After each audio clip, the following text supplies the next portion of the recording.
Welcome back, my friends. I'm so happy you returned for the next chapter. Last time we left off with Grandpa Hoan quietly putting on his coat, heading out the door with borrowed money to face the companies demanding payment, and James and Diep whispering together about a plan of their own. This continues my own take on these characters, the version that lives in my heart. So let me answer the question you've been holding since last time. What was the young couple's plan? Did they let the father walk out alone? They did not.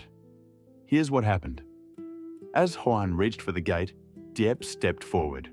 "Dad, wait," she said softly. James was right behind her. "Let us come with you." The father turned, surprised. "This is my burden," he told them. "You two have the child to think of." But James shook his head gently. "We're a family, Dad. Your burden is ours too." And then Diep said something that made the old man go quiet. She told him she had been saving.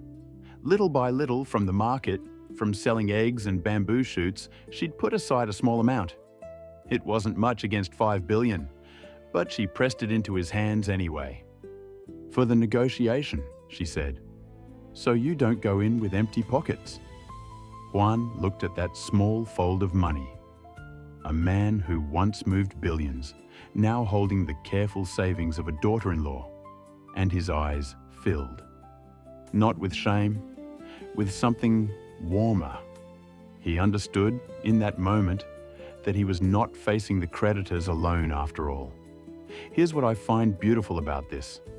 Diep didn't wait to be asked. She saw a man about to carry a mountain by himself, and she simply picked up one corner of it. That's love, my friends. Not grand speeches. Quiet hands, helping with whatever they have. So the three of them went together. And let me tell you what that journey looked like. They didn't drive a fancy car anymore. They took the simple road into town, the father in the middle, his children on either side. Along the way, Hoan started to talk. Really talk. He spoke about the old days, the company, the wood deals, the moment everything began to slip. And James listened. He didn't judge. He didn't ask, "How could you let this happen?" He just listened the way a good son listens. Then he said, "Dad, you built all that once. You know how. We'll build something again, even if it's smaller. Even if it starts with chickens and bamboo shoots." The father laughed, a small, tired laugh. "Chickens and bamboo shoots," he repeated. "From 5 billion to bamboo shoots." But there was no bitterness in it, only a strange kind of peace. But here's what surprised me. When they arrived to meet the company, the hardest one, the one threatening to sue, Hoan didn't go in alone. He asked James to come with him. The proud man who insisted on carrying everything himself, now wanting his son beside him at the table. That, my friends, is a man who has learned something money never taught him. And what happened in that meeting room changed the whole shape of this story. But that's where we're heading next. Let's go back to that meeting room. 3 chairs on one side, the company's representative on the other, and on the table, the borrowed money, plus the small savings Diep had pressed into Hoan's hands. Now, you might expect shouting, threats. We've all seen how these scenes go, but that's not what happened. Hoan sat down, took a breath, and spoke honestly. "I can't pay it all today," he admitted. "I won't insult you by pretending otherwise, but I'm here. I didn't run, and I brought my son, so you know this is a family that keeps its word." The representative studied him, then studied James, sitting calm and steady beside his father. And something in the room softened. Because honesty has a way of doing that. James spoke next. He laid out a simple plan. A partial payment now, from what they'd gathered. A schedule for the rest, tied to when Hung sold the company. No tricks, no empty promises.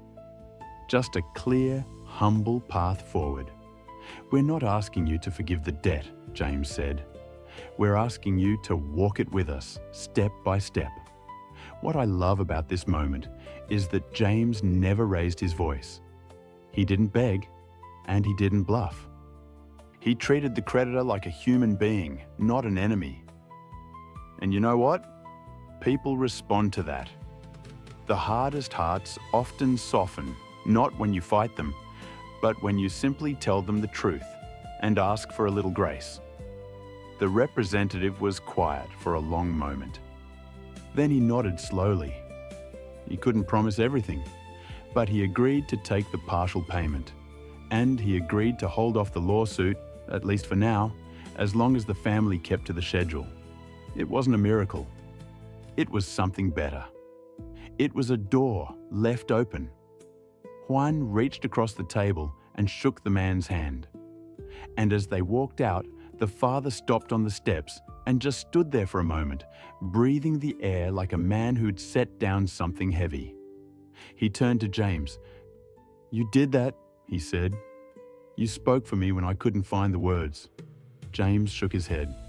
"We did that, Dad. All of us. Even Diep, who isn't here. Her savings sat on that table too. And here's the part that touched me most. On the way home, Hoan stopped at a small roadside stand. He bought a few packets of candy. The same small gesture from the dinner table, remember? "For me," he said. So the child has something sweet waiting when we get back. A man walks out of the hardest meeting of his life, and his first thought is candy for a grandchild.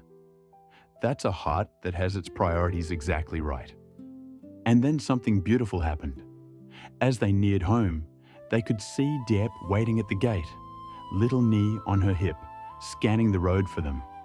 The moment she spotted the three of them walking back together, calm, unhurt, even smiling, she pressed her hand to her chest. She didn't know the details yet, but she could read their faces. And their faces said, "It's going to be all right." That homecoming, that quiet relief at the gate, is what carries us into the heart of this chapter. Let me ask you something. Have you ever come home with news that wasn't perfect, but was good enough to breathe again? Then you know exactly how that little family felt that evening. They gathered, the way they always did, in the kitchen. Diep had already started the rice. The chickens were settling in the yard, and the whole house leaned in to hear what had happened in town. James told it simply. The lawsuit was paused. A schedule was agreed. The road was long, but it was a road, and they were on it together. Hoan sat in his chair and watched his family take in the news. And slowly, the weight that had bent his shoulders for so long seemed to lift, just a little. Not gone, but shared now, and shared weight is always lighter. Then came the big moment of this chapter. Hoan cleared his throat and said he had something to tell them. The family went still. He looked at James, then at Diep, then at little Nye playing on the floor. He said, "I spent years thinking my worth was in that company, in the billions, in what people thought of me. And when it all fell apart, I thought I had nothing left." He paused. "But these last days, eating duck and bamboo shoots at this table, walking into that room with my son beside me, coming home to this gate, I realized I had it backwards the whole time. I didn't lose everything. I finally found what mattered." And then he did something no one expected. He took Diep's small fold of savings, the money she'd given him for the negotiation, the part the creditor hadn't needed, and he placed it back in her hands. "Keep this," he said. "Start something with it. A small stall, a little business, whatever your heart wants. This family is going to rebuild, but we're going to do it together, from the ground up." Diep couldn't speak. James put his arm around her, and Nye, not understanding the words but feeling the warmth, climbed up into her grandfather's lap. The old man held the child and looked at his family, and for the first time in a long time, he looked like a wealthy man again. Just a different kind of wealth.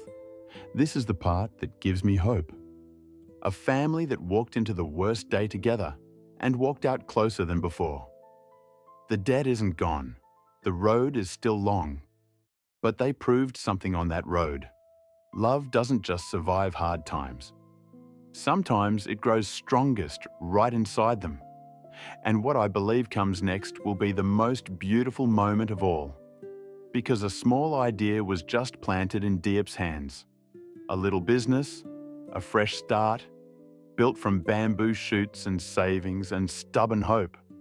What that idea becomes and how this family rises together in our final chapter is the part I can't wait to share with you. I'll save that for next time, my friends.